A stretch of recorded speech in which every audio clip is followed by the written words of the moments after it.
When I lived in the country, I could have a home by country,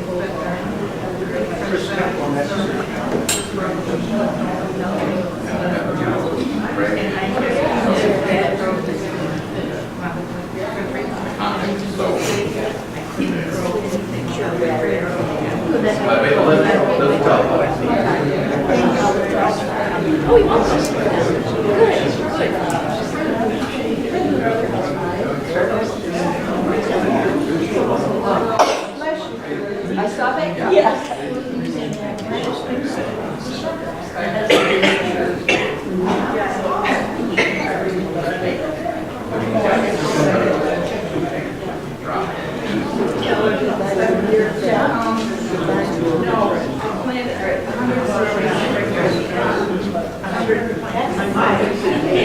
I'm sitting up front, leaning over top of the very big hall, and I went out and watered, and I go out every day, it comes in the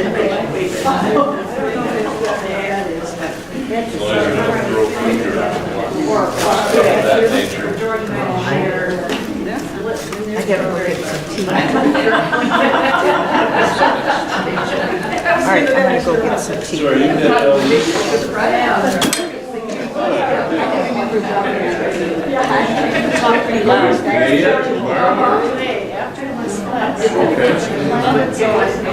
What's that?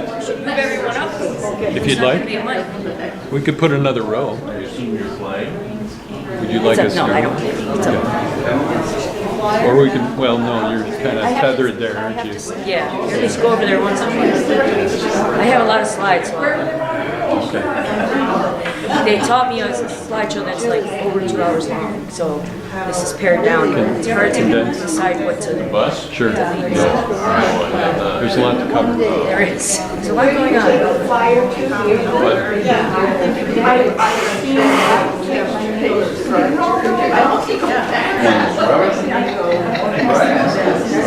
Even built into your email.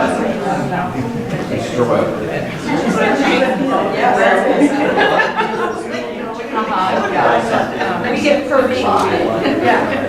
Mature. That's very comfortable. I was at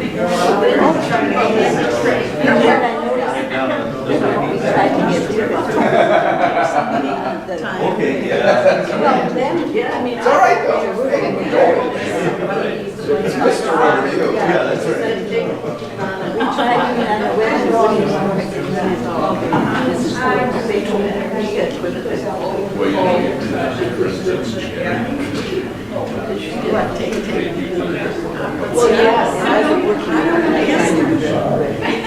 Testing. There we go. Very good. So the wireless 4. Put over here. This is a master. We'll turn that up. Check. Testing there. We'll put that back up to normal. There we go. Put that in normal. Testing. Check. 1, 2, 3. 4, 5, 6. Oh, he is over there. I didn't realize. I'm going to sit right there. You can sit wherever you like. You go to church on Thursday, church is Wednesday. All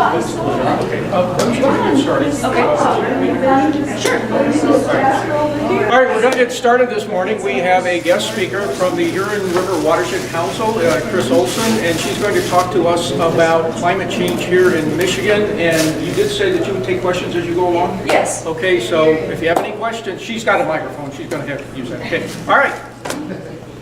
Thanks everyone for coming. Can you hear me okay? Yes. Good, thanks. Thank you. I'm used to projecting on my own, so if I get too loud, let me know that too. Well, thanks everyone for coming, and thanks to Ron for inviting me. I'm happy to come here and talk to you about the issue of climate change. I work at the Huron River Watershed Council.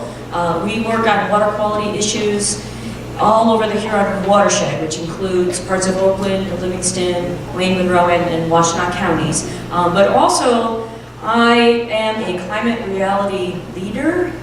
because I went to Denver for 3 days to get trained by Vice President Al Gore about 2 years ago and learned all about the climate change issue and the climate crisis, and it was a very incredible experience. And these trainings are happening all over the world, about 2 or 3 a year. They just finished one up in Atlanta. So I'm going to be talking as my role as a trainee from that program with the Climate Reality Project. And as Ron said, if anyone has any questions at all, just raise your hand or you can shout out and we can talk. I do have a lot of slides to get through. The training they gave us is for like an over 2-hour presentation, so I've been working on paring that down. So I'm going to be flipping through the slides, but feel free to stop me and we can have a discussion. There's a lot to cover, a lot going on with climate change. You've probably heard about it in the news in lots of different ways, so there's a lot of different things we can focus on, and that can be up to you guys, okay? Just a little bit about myself. I've been working in the environmental field for most of my life. I have a science background in ecology, and as we started learning more and more about climate change and impacts to the natural environment, and now we're hearing all about impacts to humans, I just became more and more concerned, and with the political atmosphere changing over time, I became more alarmed, but also more wanted to do something about it, and so that's what led me to the training. I really enjoy cross-country skiing, and so every winter there was always a question, is there going to be enough snow? And that seems to be getting worse and worse, and so it's impacted me personally, but certainly not as much as it impacts a lot of other people all over the world.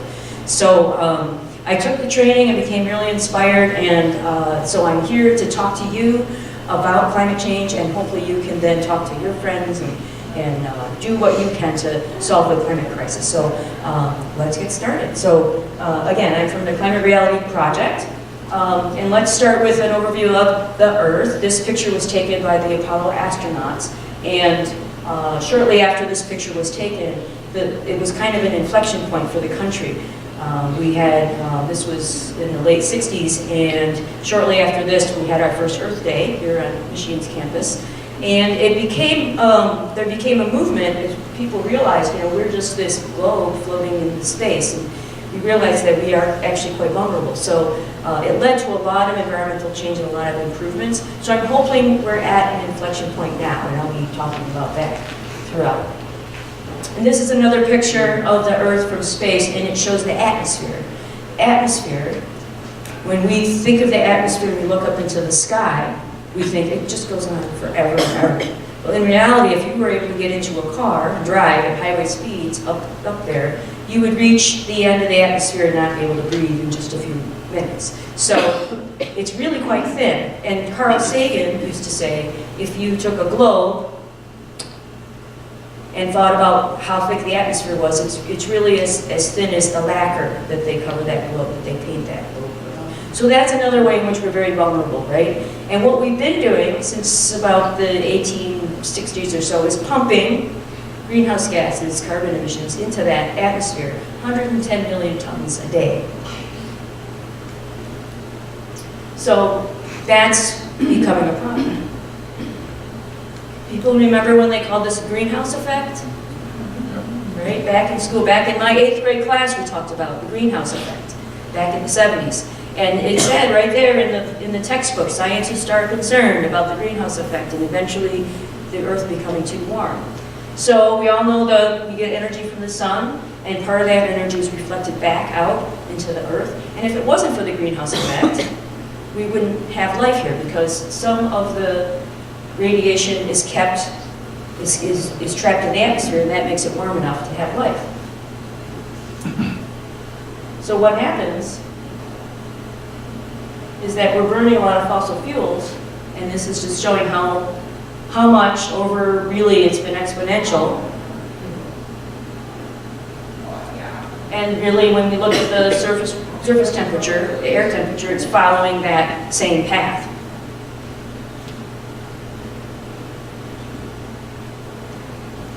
And so this is showing how not only has it just been increasing ever since we humans have been putting more greenhouse gases into the atmosphere, it's been increasing exponentially really in the last decade. And so 17 of the 18 hottest years have occurred. in the 2000s. 2018 is number 4. So if you can put a circle there after 2015. So that means the 5 hottest years since we've been keeping records have been in the last 5 years. So there's definitely something going on. And that's a little bit of an old slide. And so here in Michigan, this is showing what state by state that means. And so Michigan is risen about 2 degrees Fahrenheit over the last 30 years. That's overall, right? So every day it's up, it's down, but overall the average is going up.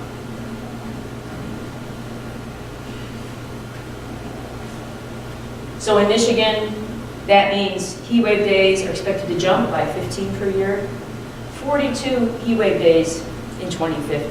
So I remember growing up in the 70s, how many people who remember 50s, 60s, 70s, how many people had air conditioning? We didn't have it. Now, how many people have air conditioning today? Just about everybody. Yeah, so we're all going to need it, which is going to use more energy. So more projected hot days. So we're going to have, remember those heat wave days when it's over 90 and it's just considered crazy, right? For Michigan, oh, how can it be this hot? It doesn't seem like it can be that hot. It's just going to become more commonplace. So there's a really neat website. I don't have the link right now, but you can look up, like, what's it going to be like? What part of the country are we going to be like in 50 years, 100 years? And one of those models put us at Oklahoma by the end of the century. So, has anyone been to Oklahoma? My husband grew up in Oklahoma, and he came to Michigan. So there's a reason why. The main reason is the heat. This is happening not just here, of course, but all over the world. And in some areas, some places, it's just uninhabitable, right? I have many, many slides that I don't have time to show you. This is just one of them. 165 degrees Fahrenheit. I've got slides from India, Pakistan, Iraq. That doesn't even seem possible. Many countries where those are temperatures that they've had, and so People can't survive. exactly. Yeah, how do they survive? How do they survive? And, you know, like So that? all over the world, we're seeing these records. Good. And you said, how can they survive? I actually have a slide coming up that parts of the world are going to be uninhabitable. And so where are those people going to go? More immigrants. People are going to, they can't live there, like you said. And I was here on last year in Los Angeles when they broke the all-time heat record. We went to Disneyland that day. Oh.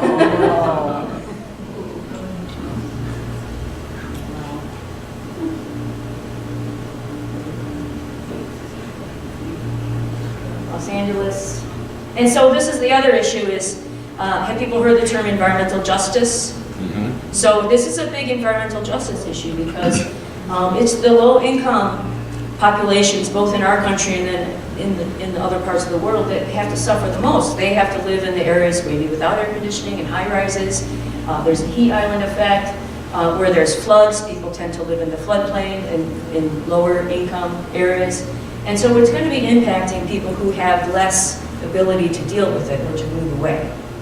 What's the heat island effect? Exactly. Pardon? What is it? So the heat island effect is in big cities, there's more pavement and there's less vegetation. And there's more energy, so there's air conditioning spewing out Cars. hot air, cars spewing out hot air. And so in urban areas, the temperature tends to be hotter. And so if we have these heat wave days in Michigan, and it's 95, it's going to be even hotter in the city. In Pakistan, I forgot the number now, but 400 or so people died in the last heat wave. And they are digging graves in anticipation. So this is before the summer. They actually dig graves ahead of time because they anticipate they're going to need them for the oncoming heat wave. Meanwhile, in the North Pole, winter, you don't even get sun for half the year. It was 50 degrees last year. And so what does that mean for us? And then we had the polar vortex, right? That was last year and it happened again this year. And the reason that's happening is because we have the jet stream splits up, and so it brings warmer air up into the Arctic area, and the cooler air that usually stays up in the Arctic comes down to Europe and America. And so I've got a bunch of other slides I couldn't show of Athens and Ireland and London and all the beautiful monuments, and they're just covered with ice. So areas where they're not used to getting cold are getting cold. And up in the North Pole, it's too warm.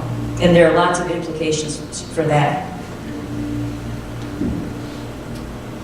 For instance, the Arctic sea ice extent is plummeting. And this is, of course, causing sea rise, which we don't have that here in Michigan. But again, a third of the world lives near a coast. And a third of the world, if projections continue, that's going to be covered with water, and those people are going to have to move. And where are they going to move to? Yeah. This is over Greenland in April, the year before last. And those are the glaciers that are just coming apart because it's so hot. And they're exploding. So that's happening in real time. It's not sped up or anything. And that ice, when that ice comes off, that's land ice, so that's not sea ice. So that's coming off, falling into the ocean, and that's what's causing the sea rise. I think something's supposed to happen. Oh no, I said the end. Don't look. Press the wrong button. So, ask a question. Yeah, ask me a question. Are the bomb cyclones part of the polar vortex, or are they something different?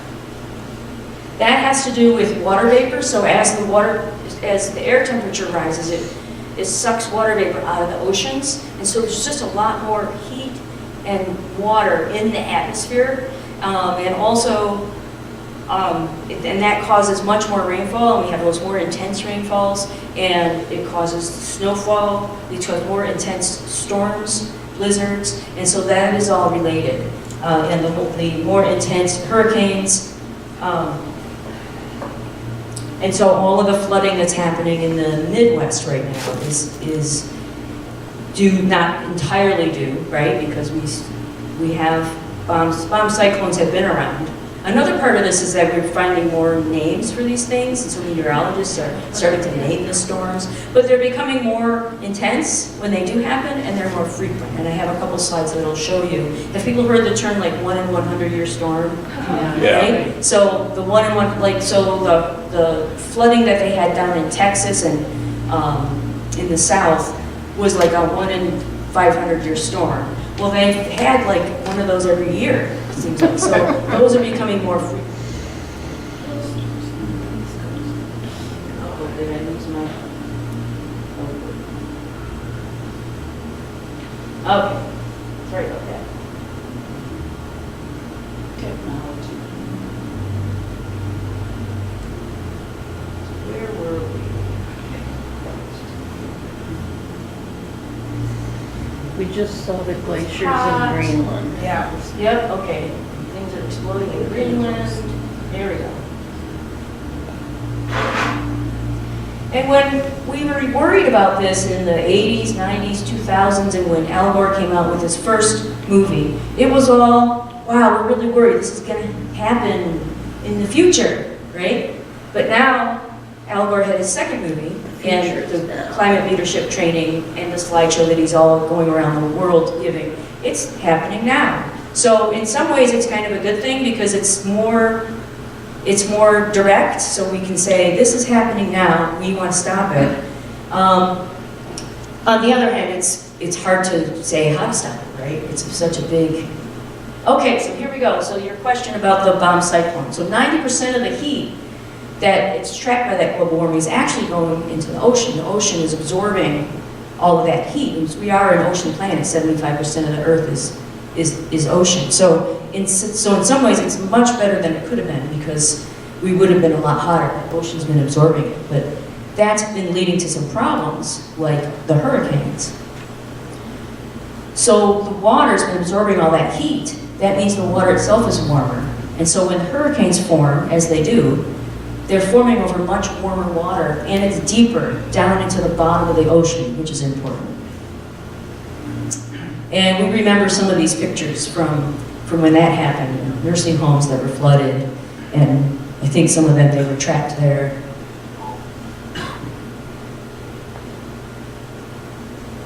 Five feet of rain, can you imagine? Holy cow.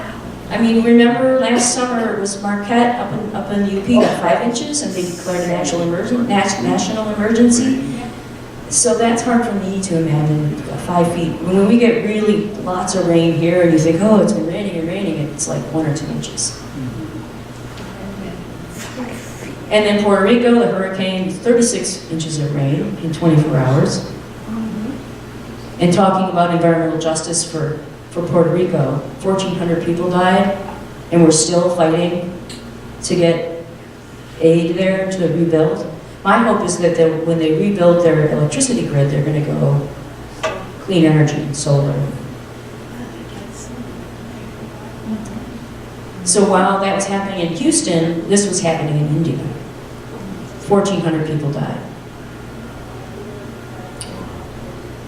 So the faith community is answering the call. I'm giving this talk today. Somebody from the Citizens Climate Lobby was at a different church this week giving a talk. The Universalist Unitarians are having it's not a conference, it's an all-day summit, and I'm going to get the information to Ron on that. And, they're going to have several panels and we'll be talking about this issue.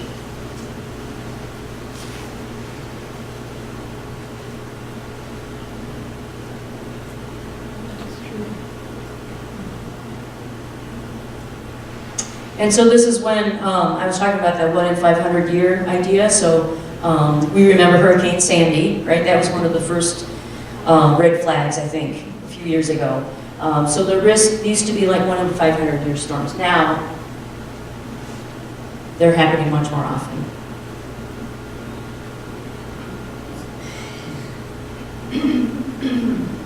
So there's flooding, and like I said, I've got pictures like this all over the world. You have England, France, Greece, and they call this a rain bomb. So, Kentucky, I mean, there's flooding like this that's happening all over the world. And then, so that was the flooding part. Now, the same heat that evaporates more water from the ocean is evaporating it from the soils. And so on one side you have floods, on the other side you've got drought. And again, I have several slides showing this parched earth, and it's just from different parts of the world. They almost lost water entirely in Cape Town. The city almost ran out of water. In fact, they ran out of water. I'm not even sure what they're doing. So this is a scenario in our country. So the browner it is, the drier. So again, then where are those people all going to move to? Michigan.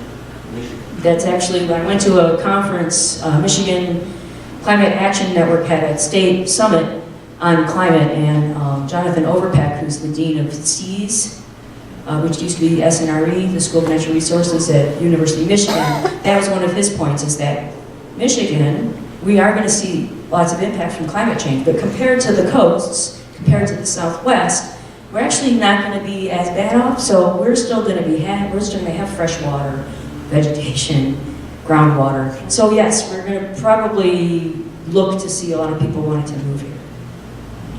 We remember the forest fires that happened in California, Colorado.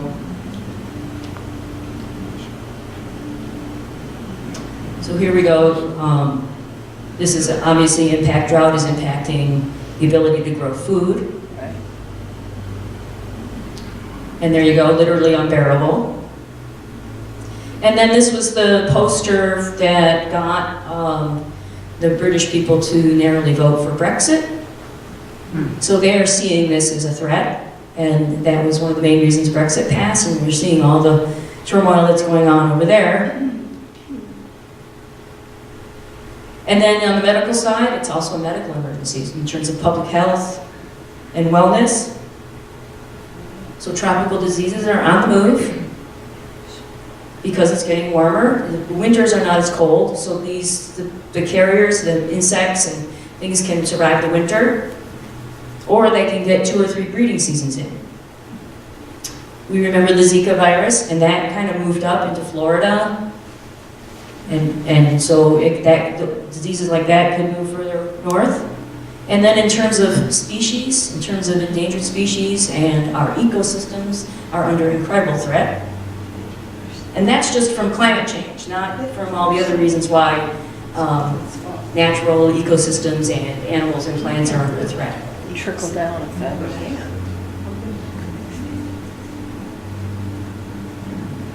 And this has already happened.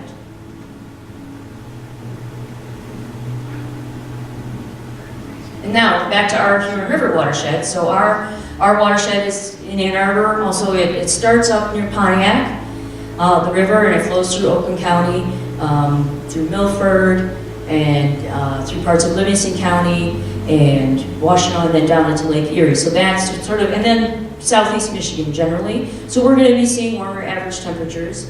Warmer low at nighttime, so it's not going to cool off at night. So when you have those summer days, usually in Michigan you could count on it cooling down at night, right? You can open the windows and cool the house down. Used to. Right? More extreme heat, like I told you, those heat wave days, there'll be more of those, and shorter winters, but more total precipitation, right? So it's going to be, overall, we get about 30 inches of rain, so we're going to have maybe 40 or 50 inches of rain. But they'll be coming into more severe events. Yes? I was just going to say, which doesn't make sense because we get more precipitation, but because it's hotter, more of it evaporates. Right. So it's not. Right. Well, Michigan is, we're a Great Lakes state, right? Right. So those lakes are creating a lot of our weather. And so we have a local institute, the GLESA, the Great Lakes Institute, I never know how to, yes, the scientists have done a lot of modeling specifically around the Great Lakes. And so Lake Superior had been dropping. Yes, I have a slide for that. But they and then the lakes have their own cycle right. of going up and down. But climate change is having an impact on that, kind of over that. But the water cycle, right? The water cycle of rain falls, it goes into the groundwater, into the surface water, and then it evaporates up, and then it falls again. That's kind of supercharging that water cycle because of the heat. And heat is really energy, right? So the energy is causing more storms, and we get more rain. And in some parts of the country, it ends up being less rain. In some parts of the country, it ends up being more rain. Did you have a question? No, I was going to say, I think what happens is it goes up and the climate actually gets so full of the moisture from the evaporation in the lakes. Right. Right. Right. Whereas if we were in Arizona, it evaporates, but it goes away. It goes to the Great Lakes. Yeah. So it's complicated. Meteorology is very complicated. Really simplified. And so when it does rain or snow, it will do so in a more intense way. And so here, just in the last few years, we've had these intense floods. Nothing like 5 feet, but. And combine this with our lack of maintaining our infrastructure, especially in our cities, it's just compounding the problem, right? So in Detroit, they had horrible infrastructure problems when there's rain, and it combines with their sewer, and it overflows, and that creates contamination. Luckily, in Ann Arbor, we don't have that. We haven't combined our sewer water with our storm water. So, what's interesting, I don't know if everyone can read, the picture on the left is Ann Arbor in 2013. Right. Yep.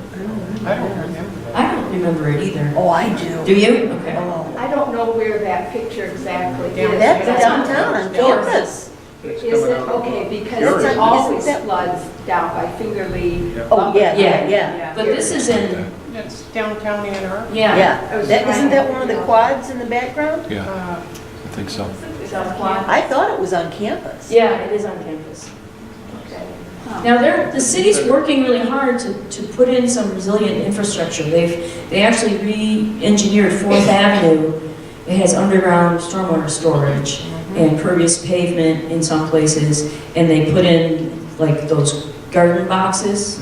Kind of. So the less impervious surface you can have in your city, the better. So the more green roofs, rain gardens, planting boxes, things like that, the better off we'll be, and the better water quality will be as well, which is another issue. So again, we're expected to get, this is what's so far happened, 2 to 4 extra inches of rain annually, 11% increase. And this is observed, so it's gone up 37% in our area. In over what time? Oh, there it is, from 58 to 2012. And then you were talking about the lake levels, but this is the ice cover. Lake Superior warming twice as fast as the nearby air. And we all know Lake Superior is really cold, right? Yeah. Well, it's not as cold as it used to be, and it's losing the ice cover. And that has huge implications as well, because I had, my staff mate is a meteorologist. Not anymore, he was a meteorologist, and before that he was a physicist. But anyway, now he's a watershed planner. But he was telling me all this data and about how they could predict the following year's weather from the ice cover on the Great Lakes. And so we're going to have shorter winters, more rain instead of snow, which I don't like. Because that means ice. It means ice, it means sleet, it means slippery, yucky, not as pretty. We will have more lake effect, so if you can get out there right after it snows, you can do some skiing, but it'll probably melt really quickly and then freeze again when we have the polar vortex. And this is going to have a big impact on agriculture. Does anyone remember that season when it got really warm in March? It's like 5 years ago. And then that next fall we had no apples, right? Cherries too. And the cherries were just decimated. I remember that fall we went to a cider mill. And they had apples, but they were from Indiana. They imported them. Yeah. Yeah. Now, harmful algal blooms, and that's something that we worked at the Watershed Council. People probably remember when Toledo had to shut down its water. That was from too many nutrients in Lake Erie, coming from agriculture fields and from wastewater treatment plants. So when you have warmer weather and all of that rain, that's going to increase the algal blooms. So everything's kind of supercharged. There's more energy in the atmosphere, there's more energy in the water. Things are just happening faster, and that causes some things to grow faster and other things not to be able to grow faster. Haven't they changed the requirements on what the farming community can use now to avoid that happening? No requirements. They're working for voluntary. It's all voluntary. No, that's not. No, it's not. I mean, they've been working for many, this has been an issue for many years. It's just coming to more of a head now because I would argue climate change and also increased impervious surfaces in the cities and more runoff caused by sprawl and all those things. The thing too is that the quote good stuff that they can use on their crops and stuff is so much more expensive for them to use than the cheaper bad stuff. Right. Well, our Watershed Council actually has a program right now called, part of it is pay for performance. And so the U.S., the NRCS, National Resource Conservation Service, it used to be called the Soil Conservation Service, has a program where they'll pay farmers to do these practices. And so, Is it just in Washtenaw County? It's Washtenaw, and then there's other organizations and other watersheds are doing it, and also in Ohio. And in addition, and then I was at a summit last week where a farmer came and talked about using some of these practices like no-till, intermixing crops, so you don't have a lot of bare soil to erode. And then he was saying once he started doing that, he didn't have to use fertilizer because you get it from the intermixing of the other things, and he didn't have to use as much pesticides. So it's good once you get Everybody doing it. right, and so that's the issue. Now, if you ask me personally, I would also like to see a little regulation myself, but that's been difficult to do with farming community. I found it interesting. The algae bloom I can understand in Lake Erie. It's a very shallow in that area, industrial. Lake Superior had some near Duluth. Of course, that's a big industrial area too, but That's right. being as cold as it is, the Right. water, and Right. we have a place up there. The Yeah. Keweenaw. And there's issues within aquatic invasive species too that make it worse. Yes. Yeah. So there's a lot of, That. ecology is a really complicated study. Yes. Does that slide mean that the maple, birch, and aspen are going to go away? Right, they are migrating north. It's because it's to stay with the cool weather. And so if you look at the red and the brown on that map, they aren't going to be able to survive the warmer temperatures that we'll have. And so we're going to end up with a little bit less spectacular fall color tours. In addition to more expensive maple syrup. And the Canadians will continue to have their cartel on maple syrup. Well, I'll be gone. But if you think about those ecosystems shifting, it's not just that those particular trees are going to be gone. There are creatures and insects and animals and birds and all kinds of different diversity of species that rely on specific species of trees. And so you're not just talking about trees moving, you're talking about lots of different animals and wildlife. And recreational benefits, food benefits, and all those other things. So the cost of carbon, and these are economists that have said this, so in addition to the floods, wildflowers, drought, storm damage, and things I've talked about, there are many other things I haven't had time to talk about to keep in mind. So it's a cost not just morally to us as our poorer people are more impacted. It's a cost not just in terms of justice for all the animals that may go extinct. It's actually a cost of money. So people are starting to listen to that. So how long do we have? So the report just came out. We got 12 years to solve this problem. Now, this is not to say if we do something in 12 years, the problem will go away, because we're seeing it already, right? So we're already looking forward to huge extinctions, floods, people migrating, all the things I talked about and more. But if we don't do something in 12 years, it's going to be almost existential. Yeah. One example I'm remembering from the report is if we do what's required in 12 years, we're going to lose half or 60 or some % of our coral reefs worldwide. Yeah. If we don't do anything, we will lose all the coral reefs. It might be the tipping point too of everything else that we won't be able to recover. Exactly, right. And so it's Right. going to be. It'll just be a whole different kind of Earth. Well, the ozone won't grow back. Right. What won't grow back? The ozone layer, that whole, it Once doesn't, you- once it's, Right. Right. So must we change? What do you guys think? Yeah. Duh. Yes. So can we change? Well, that remains to be seen. We have the solutions at hand, so don't despair. So this is, when I came to the training 2 years ago, I was in despair. We had an election that I wasn't happy with. I was looking at the projections from what that election was telling me. We'd already been told if we don't do something about this, we're doomed, right? Game over for the planet, one climate scientist was saying. And then it seemed like our country was totally going in the wrong direction. So I was in despair. For a couple months, I didn't do anything. I didn't write to anybody, I didn't do any sort of activist kinds of things like I used to do. And then I decided, all right, I'm just going to go to this training, and maybe there's hope there. And that's where I did find hope. So the rest of this presentation is about the hope part. Okay, so green energy.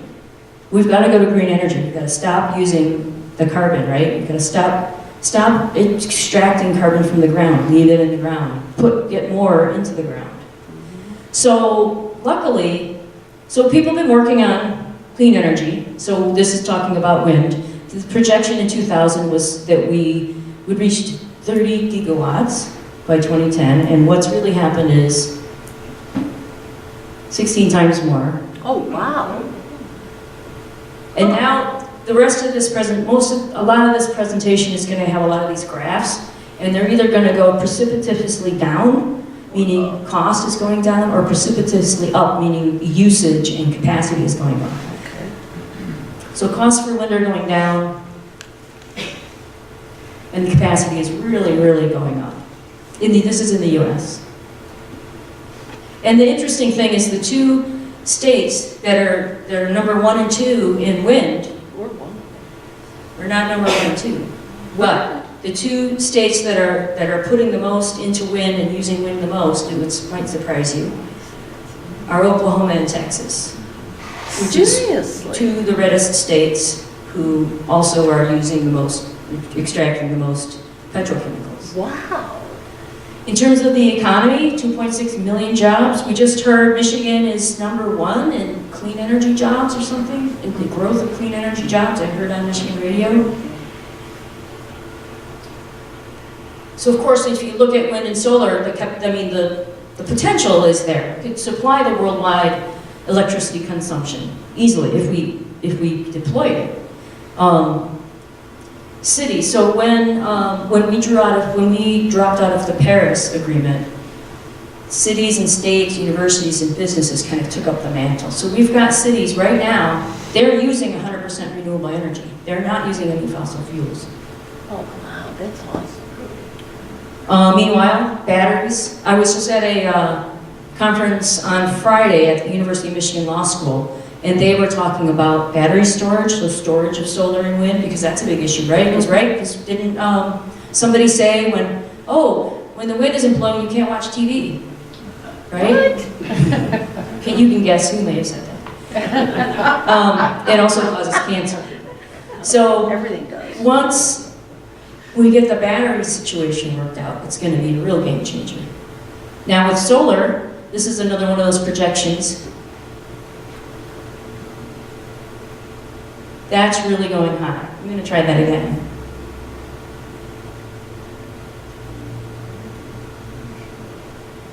Let's see if it works. Nope? Okay, never mind. Solar, put it simply, solar installations are going way up, even more than wind. More than projected. And the costs of the solar cells are going down. Now I've been hearing that solar is at par or cheaper than fossil fuels. And in fact, some people have been telling me that DTE, which is where we all get our energy from in Ann Arbor, has been, some of the decisions they've been making to stay with gas-fired or coal-powered is actually going to be causing customers to pay more per gigawatt or per kilowatt than if they were to turn over to solar and wind, because it's now becoming cheaper. And we have people in the third world, I don't know if we call it third world, but in areas where they're still struggling really to get in at the same amount of power that we do here. They're just skipping the whole fossil fuel era and going to solar right away. So that's going to be a huge boon to this. It's kind of like with cell phones. Remember back when cell phones were these big giant things and only really geeky people had them? And then just like that, now everybody's got a cell phone. And that's what happened in places like Africa and Asia, is they just kind of skipped the landline era and went right to cell phones. So it's been a huge, and now the world is just basically, the information world is turned over. So we're hoping that's what's going to happen with clean energy. How did they get the infrastructure for that so quickly? For cell phones? No, Or for well, for cell phones and solar, Well, look at the infrastructure. panels. That's all you need. That's all you need is a panel? Well, for that little laptop. But, and I had other pictures of you know, straw huts in Africa with solar panel on top. Oh my gosh. Yeah. Years ago, I was working in an electronics store, and the people at the U were working on developing, you know, solar energy and working with that. And I had friends that were doing that, and my brother-in-law had a degree in alternative sources of power. And when he graduated from the University of Michigan, he could not find a job in the field 10 years ago because it was non-existent. Right. And it's scary. I mean, people don't realize this has been going on for a long time. People aren't aware of this. Right, You know, right. Nobody's doing anything about it. Right. What does he do now? He sells electronic components. Okay, for- well, you know. for manufacturing. Right, right. But it's changing now, so actually the fastest growing types of jobs and investments are in the clean energy field. Exactly.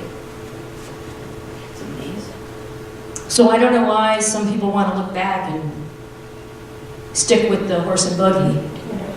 So here we are, India. India wants to go solar. I mean, they have a huge problem with pollution there, right? They have their children can't grow. Right. Because of the horrible air pollution. Yeah. And so it's not just the climate, it's actually, you know, it's dirty energy. So Chile's done a lot of really good things to pump their solar. So this is what they've done. Come on. No, don't not work. Maybe I have to do this. Yes, okay, now in process. Oh my gosh. What is that? So in Chile, these are the sort of megawatts that they're putting in of solar. So I say we do what they do. Try to figure out what they're doing to. Are they gonna then start selling their excess to other places? Maybe, if you can figure out the storage How to do piece. that, Yeah. Wow. 87% of Germany's electricity was from renewable sources on one day. Again, this is that storage piece, right? Yeah. And this is Germany, which is the home of, you know, coal-fired Oh, yeah. energy. They had nuclear. And they had a lot of nuclear, and they shut down the nuclear, and everyone said, oh no, you're gonna ruin your climate change goals. And I think they're actually doing it. They got better. And nuclear is an interesting issue because a lot of climate activists are saying, well, we should go ahead and go with nuclear, but a lot of climate activists are also environmental activists and saying, no, nuclear is too dirty, it's dangerous. So that's an interesting tension. It's not dirty. Well, it takes a long time to set it up. It's very expensive. Okay, so what percentage of new electricity was generated globally by renewables? Globally. Okay, let's see what the answer is. 90% of new electricity generation. So that means, That's good. you know, do you build a new coal, we need more electricity. Do you build a new coal plant? Do you build a new gas plant? Do you build a hydroelectric dam? Do you build solar panels? So apparently most of it, the overwhelming majority, has been solar, wind, those kinds of things. Again, the solar industry jobs now, this has been going on for a long time. There's really not that many coal mining jobs, and it hasn't been in quite a while. So can we change? That's the big question, right? Yeah. Hopefully, I mean, we have to, right? Absolutely. Yeah. So, you probably all heard about the Paris Agreement, right? So we were very happy when we signed on to that, although a lot of people said, oh, it wasn't enough, right? But unfortunately, we have dropped out of that. Luckily, like I had mentioned before, there are lots of local and state level activities going on. And the idea is that that's going to just keep pushing our economy in the right way, despite what's going on the federal level. Not to say that I don't think we'd be able to do it without federal leadership, but we're laying the groundwork. So lots of Michigan mayors have committed to 100%, including Ann Arbor, Lansing, Detroit, Ypsilanti, Traverse City. Traverse City's done a tremendous amount of work on this. Well, this is an old slide. We now have a governor who has signed up the state to the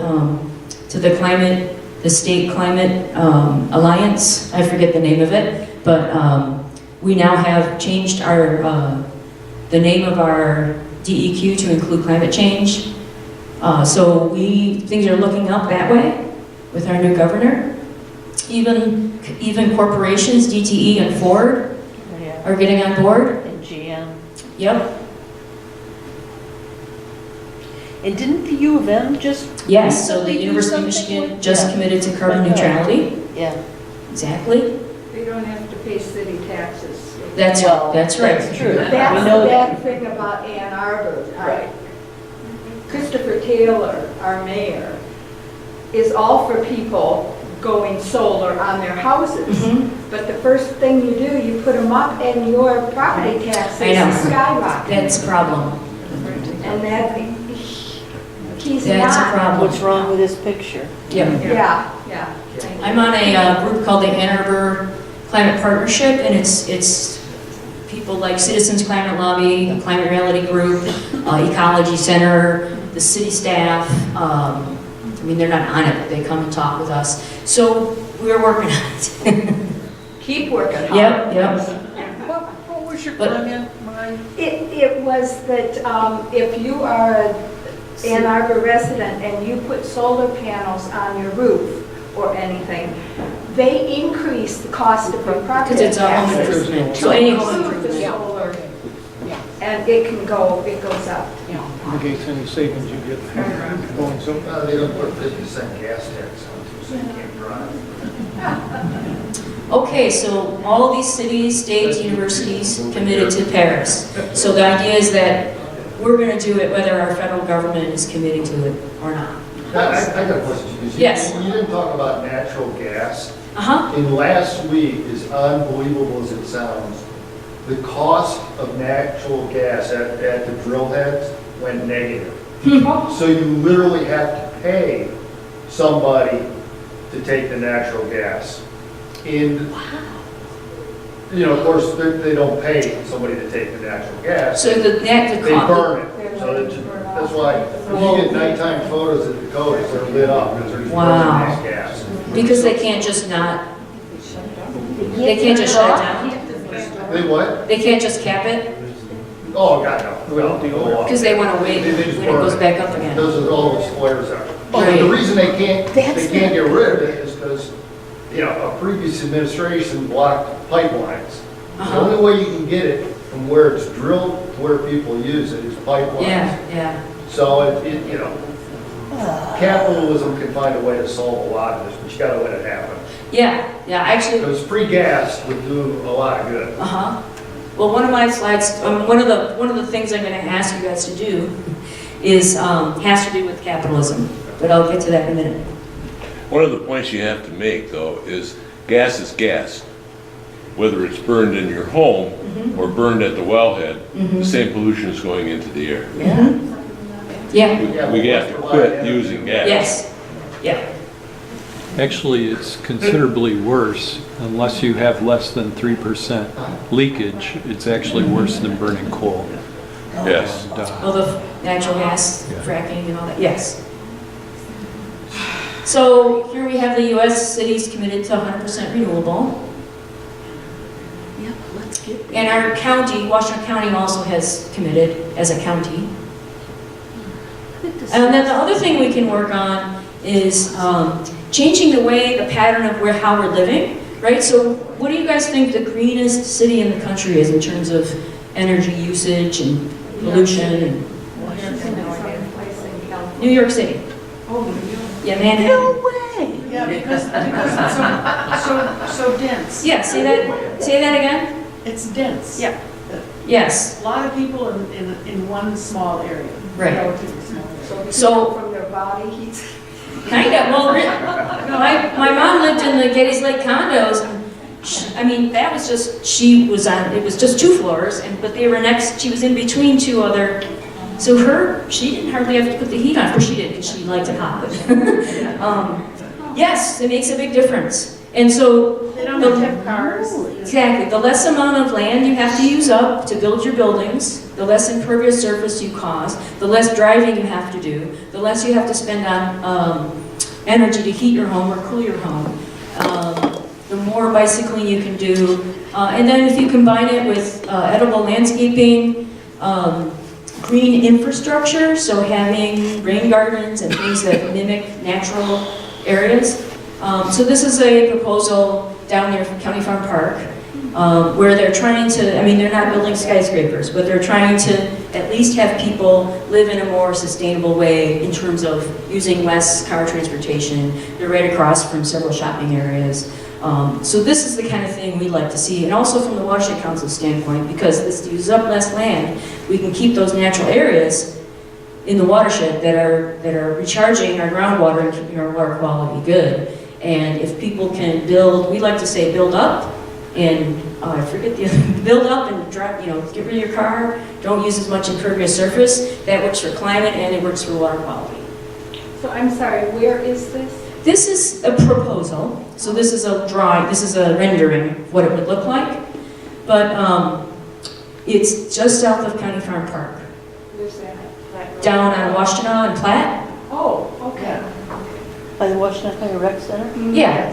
Between the rec center They and haven't the started water building tower. yet, have they? No.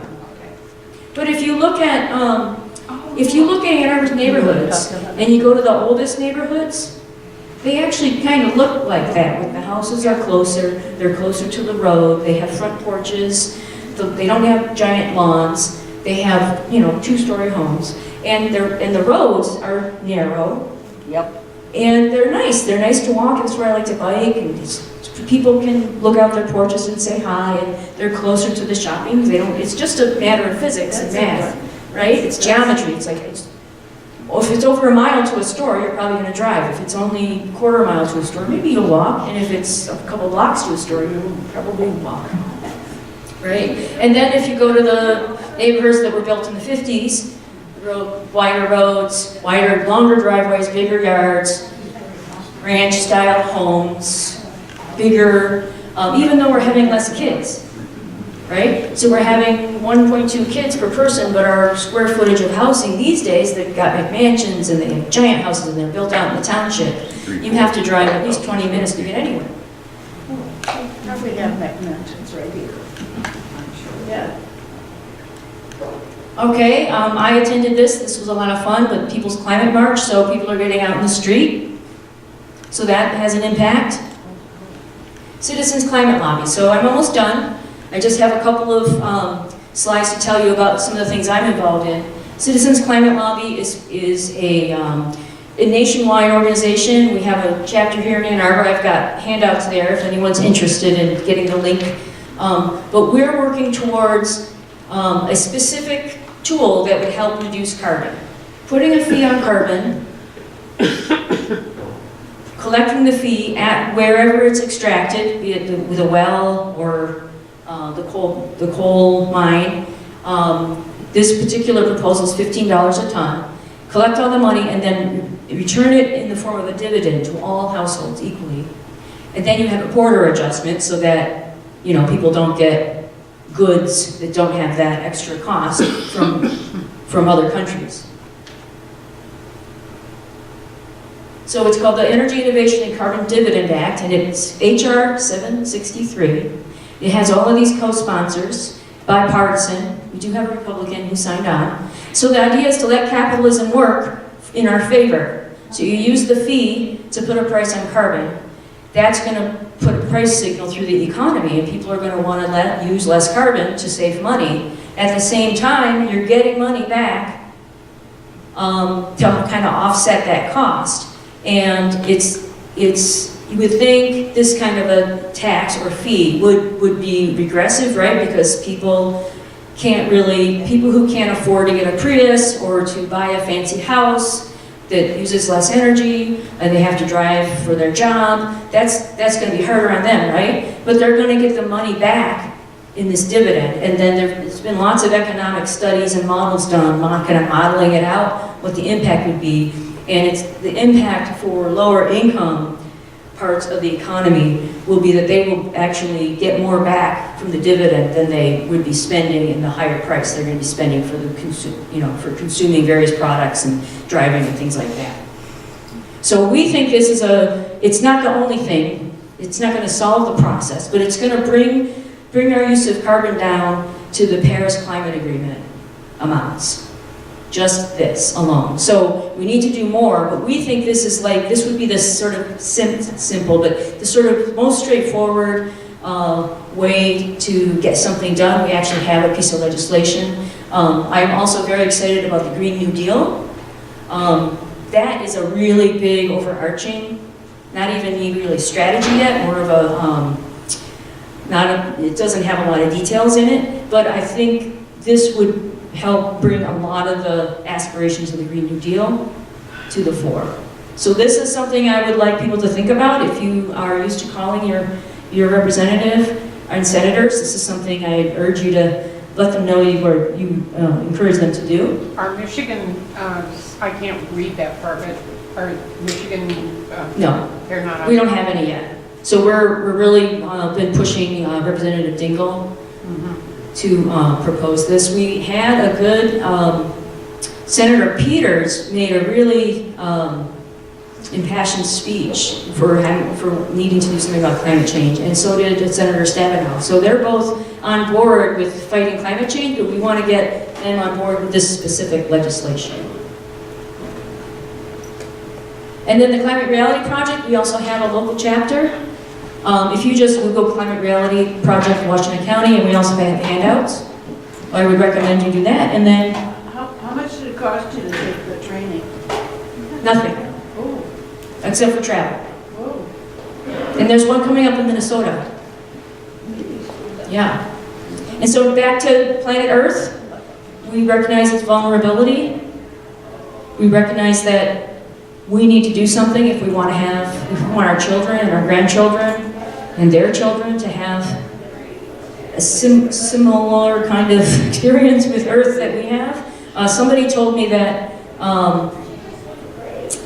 that my daughter, 15 and 18, my daughters, when they are my age, are going to experience an Earth that is as different from the way it is now as the Ice Age would feel to me.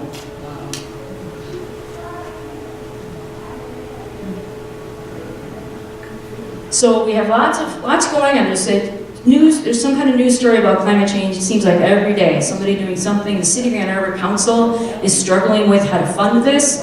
So if you live in the city, I would just urge you to let your city council person know that you recognize, they need to recognize this is a crisis and everyone needs to be doing whatever they can.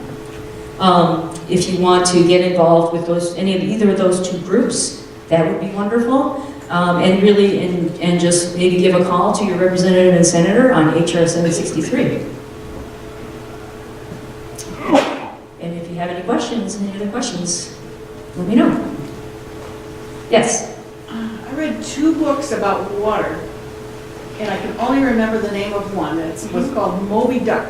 Huh. Have you read it? No. Written by somebody who lives in Ann Arbor. Okay. But one of the books, and I don't know which one, said that there's no more water today than there was when the Earth Yes. was created.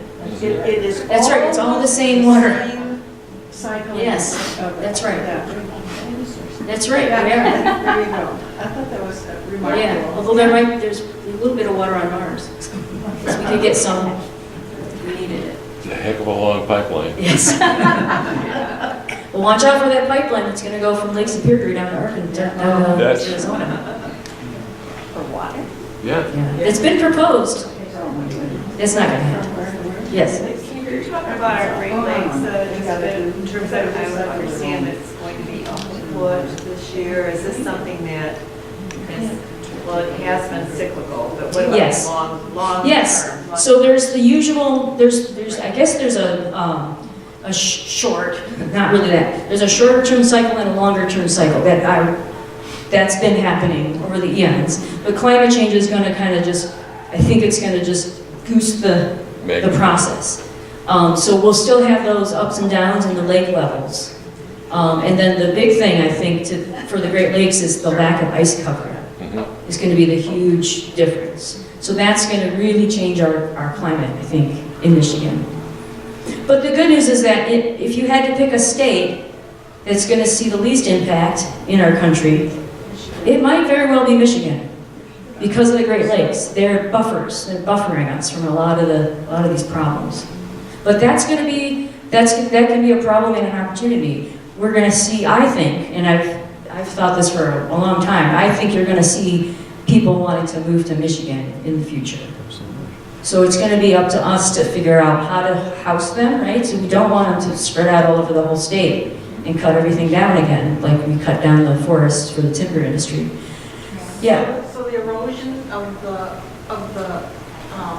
coastline up in the UP is going to continue from all the problems they've had with the storms? Yeah, I think so. And I'm not an expert. I don't know that much about Great Lakes water levels themselves, but I just know with the changing climate we're predicting, I would think that process would just be accelerated. Yeah. Yeah. And the best thing we can do from a water quality perspective is to promote the resilience of the natural world, right? So what helps with soil erosion? Vegetation. So leave natural vegetation buffering shorelines, lakes, rivers, streams, wetlands, so that natural vegetation, native, hopefully, because that has deep roots, that can absorb that extra water. So the more resilient we can build our green infrastructure systems, the more resilient our environment's going to be. Yeah. It seems to me that a lot that we can do ourselves, not only changing our lifestyles, but also spreading the word. Yeah. The word. I wonder if we can get trained. Yes. To give us a. We have to. Something, because I'm not planning on giving talks, but address my family. Yes. And the people in my community. Right. If I get trained to give that. Yes, so there's two ways you can do that. One is do the big 3-day training, and the next one in the US I think is coming up in Minnesota. I don't remember. They just finished one last week in Atlanta. Then there's going to be one somewhere internationally, and then back in Minnesota. That's a big commitment, 3 days. It's a wonderful experience. I highly recommend it. The other thing you can do is join our chapter. We meet in the library downtown every month, and we train people. Or one of our goals this year is to get people out and do presentations like this, or in smaller places amongst your family, just learning. Like we have a version of this called Truth in 10. It's like just a 10-minute talking point presentation. That's a way you can communicate really quickly what I've just said. So that could be another way. And then with Citizens Climate Lobby, they are a really well organized organization, and they have ways you can be involved whatever way you want. If you just want to help table at events, or if you want to look stuff up for them, or schedule presentations, or do presentations. And so if you don't like giving presentations, they have ways you can help. If you like to go and talk to people at events, they have ways you can help. If you like to write letters to the editor, they have ways you can help. And they have all kinds of training for all those things too. Right? Well, I think you have another service coming up that someone might want to consider. So, thank you so much. Thank you. Thank you.